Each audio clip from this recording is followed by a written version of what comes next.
Construction began in 2019. The I-20 Savannah Bridge project has been the source of many headaches and traffic.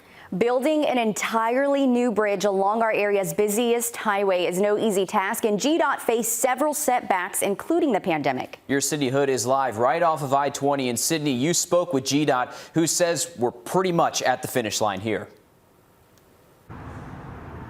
Well, the finish line is in sight, but we aren't quite over it yet. There are still some things that GDOT needs to check off before we call this project an official done deal.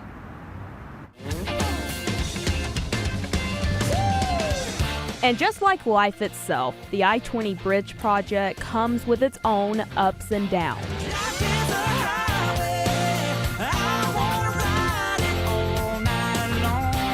Obviously went on a little bit longer than we had hoped for final construction completion, but credit to the contractor and also our partners of South Carolina that we work with to deliver this project. Nearly $80 million and a few roadblocks later. Started the pandemic and the supply chain issues. Also, they ran into some issues in the water, actually in the Savannah River, how they were able to manage that water flow to actually begin the rebuild of the bridges. And like any other project, large or small, you're going to have that punch list work after the lanes or the bridge, what have you, is finally open to traffic. In this case, dressing up the slopes just to get a stand of grass for future erosion control. Also finishing the cable barrier on the exterior of the roadway.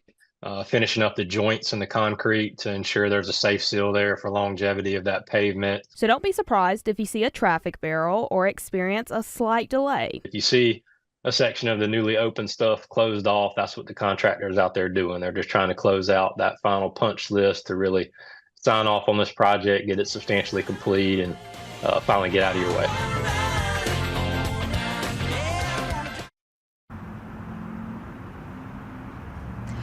GDOT says hopefully around January or February, they hope to be done with those final touches. In the meanwhile, they are just glad to see traffic flowing on these lanes they've been working on for years. And traffic is not really flowing right there behind her because they still have one of those lanes closed eastbound. I know this from experience. I'm sick of dealing with it as well. So hopefully that's back open soon and we hit that finish line. Exactly. But like Sydney just said, a couple months, you're saying January, February. So we're right there. We're right there. We can see that line. No more storms. No more storms to delay it. No more supply chain from the pandemic. We're ready to move on from this. But we appreciate the update. Thanks, Sydney.